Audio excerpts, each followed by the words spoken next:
Welcome to Still Plays Galaxy of Heroes. This is our talk series. We finally have some things worth talking about. It's been a while since I've put out one of these videos.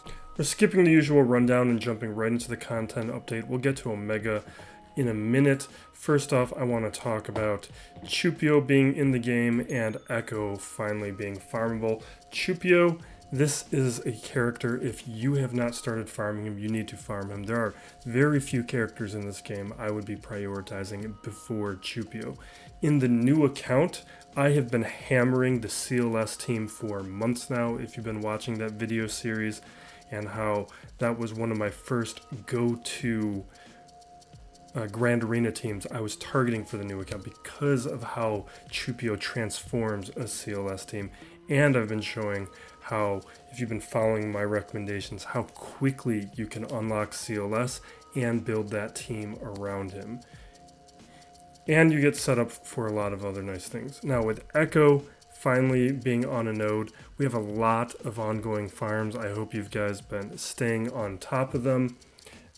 Echo is on 70-20 energy node. I'm glad Farm Boy has stayed on that node for the extra shard shop currency, and we get Carbantes from there. That's all good. That's a decent node. Give you an idea of where you could be as a free-to-play player on the Bad Batch. Here where my farms are currently sitting. I try to do at least 2 of these characters are getting refreshed twice, meaning we hit the node 3 times per day, getting 15 attempts. Right now, that's going to be Echo and Wrecker. It was Wrecker and Tech, and Hunter at the beginning was getting those 3 refreshes, or 2 refreshes.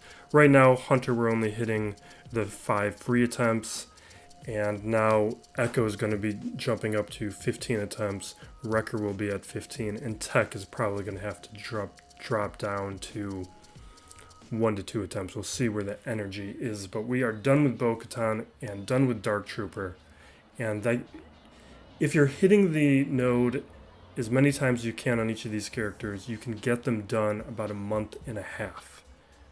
To give you an idea, that's about how long it took me for Bo-Katan and Dark Trooper. Last thing before we get to Omega, normally at the beginning of the month we do the login rewards.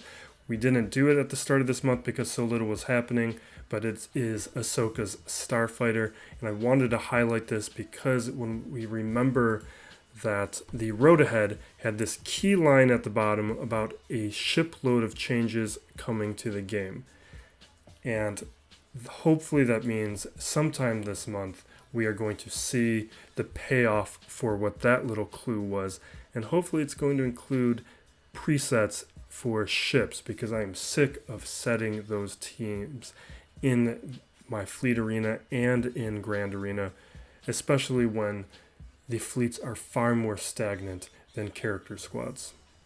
And since we waited a day to do this video, Omega has been added to the game, so we can do something we've never done before, is review the gearing on these characters. Because you know how I like to gear up these characters to gear 11 as quickly as possible. So when we're looking at just gear 1 to gear 11, Omega is not a problem. She's pretty easy to gear, especially for these newer characters. Surprisingly, kind of on the same level as Commander Tano. So what we are looking at with Omega is basically nothing of concern until Gear 8. Sometimes with these newer characters, you'll see Gear 7 be annoying. Not the case with Omega. There's 1 stun gun at Gear 8, and then no Carbantes and stun guns. After, there's just 2 Kairos at Gear level 9, 1 additional Kairo at Gear level 10, no stun cuffs until Gear 11. Omega is super easy. So what counts for me these days is not the multiple Kairos. That is standard for most late game characters. What is bad is when they need multiple stun guns, multiple stun cuffs, droid collars, and multiple Kairotechs. So characters like Shakti or Padme, or I'm trying to remember some of the recent ones like Piet, those were bad to gear characters. That's not the case with Omega. I'm very happy to see what we need for her, because I'm going to be able to gear her up very quickly, add her into my Bad Batch, which are already at gear 11, and see what she can add to that team, which has already been very impressive, at least on defense. At 3 stars, they were already doing work for me if you've been watching the Grand Arena videos. And now Omega's kit reveal. Normally we do a visual breakdown where we extract the key terms so that we can figure out the theory crafting implications a little bit more. We don't have the time to build those graphics today, so we are going to do it verbally. First up, we have basic disarming shot. That is a targeted attack. If Omega has evasion up, she's going to inflict 2 debuffs, blind and daze. And that has a little bit of redundancy with Echo because Echo has that AoE daze. And you're going to want Omega to go after Echo because Echo is going to be the one who most easily spreads that evasion up. On top of that, if Omega has a buff that can be dispelled and it's her turn, she will deal damage again. So that we start seeing how the buff synergy starts increasing Omega's damage output. Next up, we have the first special, Adaptive Learner. So the way this works is it's another targeted attack. It will remove this new buff zeroed in from whoever has it and apply it to a new character. And Omega gains a stack of target practice. If the target enemy is exposed, then she'll also be inflicting target lock and removing turn meter. So zeroed in, it's a new buff. The way to think about it is it's a character specific marked. So only Omega will be able to take advantage of the mark that she is applying. The other characters can't target with it, but Omega will be able to ignore taunt in order to take advantage of zeroed in. Target practice is a stacking buff, probably one of those blue buffs is what I'm imagining, and that is going to increase crit chance in offense and crit damage. I don't know how many stacks you can get, presumably that might just keep stacking. Potentially because gaining stacks of target practice are conditional, it may be a little bit harder to get those stacks. I doubt the AI is going to be particularly adept at getting those stacks. Now the next special here, Empathy First. Omega is going to dispel all debuffs, so we have a redundant dispel, that's good, and she will gain stealth for 2 turns if she doesn't have it, and Bad Batch allies gain protection up and defense penetration up for 2 turns and turn meter. If Omega has crit chance up, Bad Batch allies gain an additional 20% turn meter and protection over time. So this is going to be a much better ability, especially with how much turn meter you're gaining if there is crit chance up. And so you're already seeing how many conditional things are happening with Omega's kit, where I'm thinking you're going to want Omega a little bit slower than the other Bad Batch. So in this scenario, with the crit chance up, Tech, when Tech does his AoE stealth, that is going to be giving the crit chance up, and that is one of the harder buffs. It's one of the less redundant buffs when it comes to the Bad Batch. A lot of the other ones like the expose or the target lock, the evasion up, the defense, all those other buffs, there's multiple ways to get them. I may have missed it, but it looked like with the crit chance up, there was only 1 or 2 ways to get that. Now on top of that, if Omega already had stealth and an enemy has zeroed in, that's another way she gains one of those stacks of target practice. Last thing here is the unique. Start of the counter, if all allies are Bad Batch, whenever the allied begins the turn, Omega is gaining speed and offense, and that's going to be stacking up to 50 speed and 20% off offense for the rest of the counter. So the longer this encounter is going on, the more damage output that Omega is going to be having. And on top of that, while Omega has stealth, she's going to have more damage, and she's going to be assisting when Bad Batch allies use their special abilities. And considering that there are a couple special abilities, or a number of special abilities that don't do damage with the Bad Batch, that means now anytime you're using a special ability, there will be damage applied, which wasn't the case before.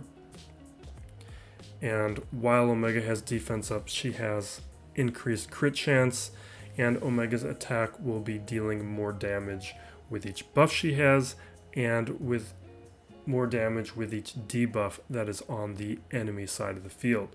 So again, when it comes to there being benefits when she's stealth and benefits with the amount of buff she has, I think it makes a lot of sense where you're going to definitely want Tech to go first, put everybody under stealth, add those buffs. You're going to want Hunter to go before, throw out all those exposes so that Omega is doing more damage when there are exposes, and have that evasion up so that you can be applying more debuffs on the field when she is attacking with evasion up. So Omega being either turn 4 or even possibly turn 5 makes a lot of sense. I don't care as much about applying zeroed in on somebody who doesn't have taunt. I think it's fine because of the amount of dispels that exist that you can apply that zeroed in after the first couple turns, or you're going to want that additional damage to get through a taunt. So just apply there's zeroed in on whoever's taunting. That doesn't seem to be as important as making sure the right buffs and debuffs are on the field in order to maximize the benefits that Omega is adding to the team. Next up, developer insights. Usually there's some sort of information here that we can extract. I was hoping to see maybe something about Crosshair, but there wasn't really anything there about it. This was a little bit more valuable with the other Bad Batch characters, where we could start seeing hints at how they would synergize, what the next characters would be. Omega being the last one, we're not really seeing that, although I hold out hope that as the final episodes of Bad Batch start coming out, we will get one or two more characters. I mean, it would be nice to see like Fennec Shand and Crosshair, and I think there's reason for a little bit of hope to see like another series of marquee adds to the game. Now, there wasn't a ton of information here that I found surprising. The one thing I thought was a little weird was over here in Inspirations. They specifically say that Omega was always planned to be the 5th member that completes the Bad Batch squad.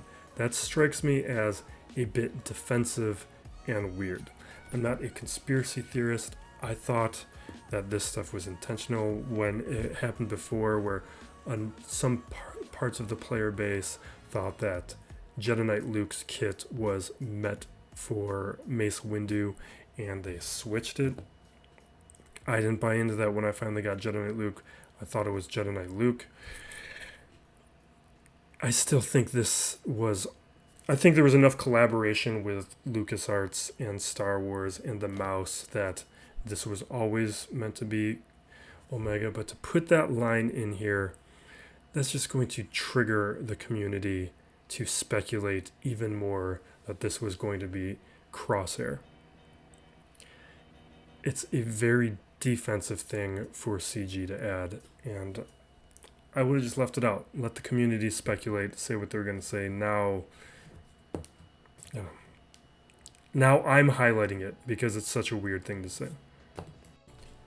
And now, as we normally end these videos, the free-to-play gearing of my roster, what is to follow is 2 separate periods of gearing over the past 2 weeks before each Grand Arena sign-up. There wasn't reason to have a talk video during that period. It's been kind of quiet, so we have 2 periods that we've thrown in here. Time to sign up for the new season of Grand Arena and to do our free-to-play gearing beforehand so that we can lock this in. First thing I'm going to do is I'm going to put on these 2 Kairos and take Echo up to gear 11. And then he is going to hang up there. Now I have all of the Bad Batch at gear 11.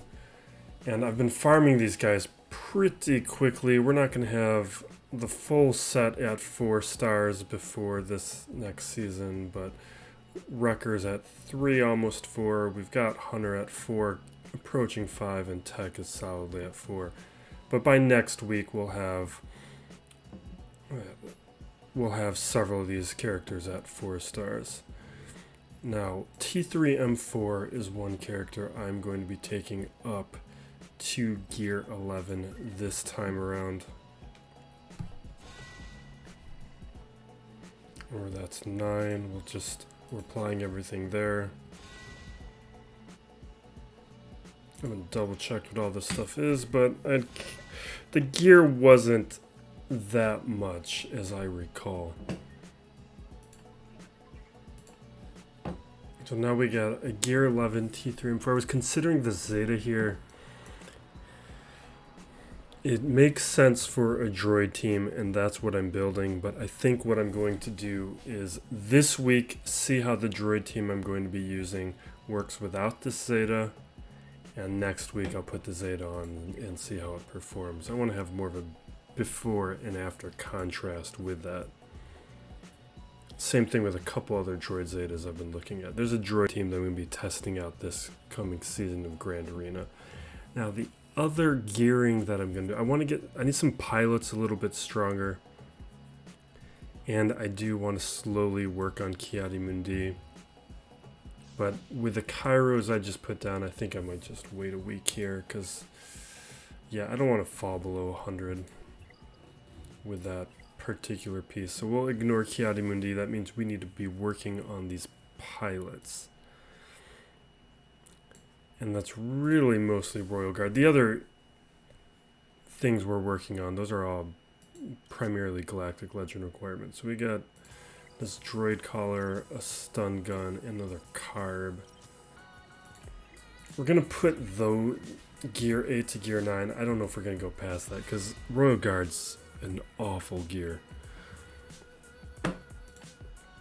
Because that's another carb and we're now at about 400. That we're fine on. Okay, that'll bring us down to 300. We're at 400. Stun cuff. And then another one. Do we go down to 250? I'm kind of in the mood to do it. Because I do want the Emperor's Command Shuttle faster. Because I've been trying to throw it on the front lines and it's just too slow to be useful at that point. And now the other pilot I felt like there's another pilot I want faster. You know what? We're going to do it. We're taking Royal Guard up to 10. That's what we're going to do.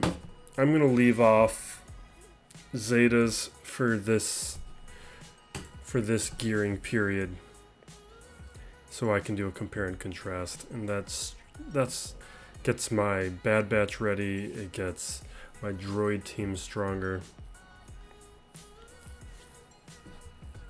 and then that's enough stun guns and carbs right now. So we're calling it there. That's it. And that's nothing. All right. That is the gearing we're doing. We need to sign up for Grand Arena, so it is time for the free-to-play gearing of my roster. One thing to keep in mind before we do any of this is we are going to have Commander Tano in about a week. So this is what she looks like to gear. She is a very easy gear, but we want to make sure we're not using too many of the pieces that we need for her. Only one stun gun and one stun cuff though. Droid collar, some thermals, not a big deal. The only thing that is a bigger ask is the Chirotechs here. She needs 3 Chirotechs. We only have 200, so that means we can't really put more than 1 on somebody. We could probably get 50 Chirotechs each by the end of the week, but I don't think we want to think about that. Other thing to look here is Ki-Adi-Mundi is just a pain to gear, and I've already took him to Gear 8, and he was a pain to get to Gear 8. I think he needed another Chirotech at that point. So we are this top row here, that's the current counts, or near the current counts of all of those gear pieces. So something to keep in mind while we look at this. So what we have going on here are these first 3 characters. Those are the characters I want to soon bring to Relics. I want them for my roster because of how good they are. Then we have the Bad Batch for the farms. They're all at that Gear 11 staging ground that I bring everybody to. Then what we have here are Galactic Legends. So we have Royal Guard for Sith Eternal Emperor. We have the veterans here for Rey and SLKR. And then the rest are these characters I want to augment my roster. Plo Koon is due. Sabine is for a Mando requirement and to help out my Rebel fleet. Ki-Adi-Mundi because he is good with Jedi Master Kenobi.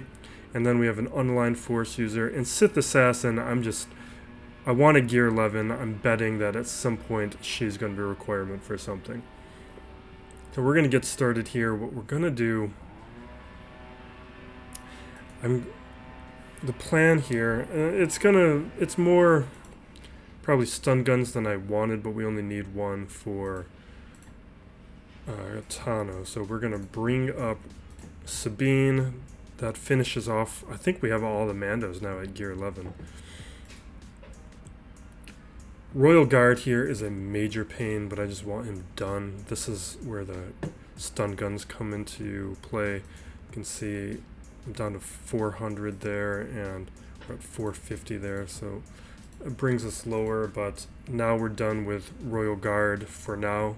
This is just that Gear 11 staging ground. Royal Guard's an awful gear, but for the most part, bringing characters to Gear 11 is relatively affordable. Taking characters up to Gear 12 is going to slow you down. Like, if you look at the amount of characters I've been able to bring up to Gear 11 by focusing on that. Now, the rest of this we're probably going to ignore, except for Ki-Adi-Mundi here. We're going to take him up to Gear 9. I have been throwing him from time to time, so that's going to bring us to less than 300 stun guns, but whatever. We still have plenty. And I think that is going to be it, because everybody else needs a stun gun to go up a level. Like, I'm pretty sure Visas and Sith Assassin do.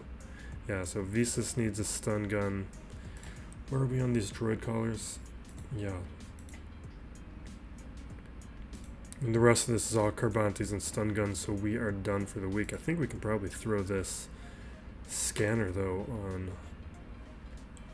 on Han and just leave that stun gun. So the rest of it... Actually, we're going to do one more thing here. We're going to do... I want to increase my relic levels because my matchups are too easy. And so I'm very careful with my relic levels, but I do want to give myself some more competitive matches because I think we've taken some of my gearing too far. So what I had wanted to... There was a couple characters I had in mind. I need to bring Padme up. No reason why she should be there.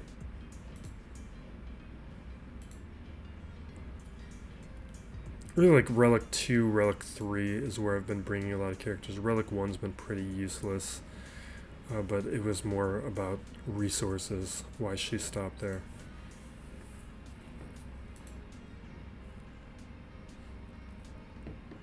And these other relics, we'll bring Yoda up.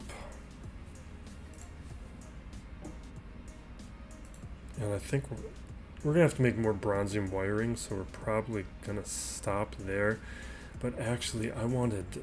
Daka's the one I wanted to do. That's what I wanted to do. Say Daka and Kylo. Kylo's good for 5v5, so we can be slow on that. But I wanted to do Daka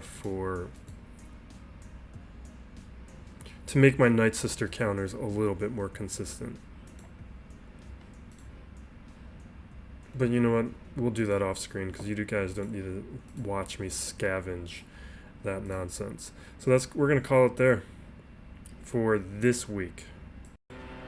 So Plo here doesn't need stun guns, so we're going to bring him up a level. Actually, we might take him up several levels. So it's 2 stun cuffs and a droid collar at 9. We might bring him up right to 11 because I know he needs no stun guns. So it's another droid collar, Nubian scanner. We have plenty of that stuff. All this other... It's another stun cuff, so we're going to get lower on stun cuffs. But this is a really easy gear level. The droid collar is really the only thing. So we'll be done with Plo too. Plo's going to be at that Gear 11 staging ground. And as we transition into the final few weeks of Bad Batch, Hopefully we get a decent amount of content with a couple more marquee characters and some ship changes. Next month, I don't expect there's going to be too much Star Wars synergy with Disney Plus because we're going into that anime anthology series, which looks awesome, but I don't think there's going to be any reason for SWGOH tie-ins. But thank you for watching. Be safe out there, everyone.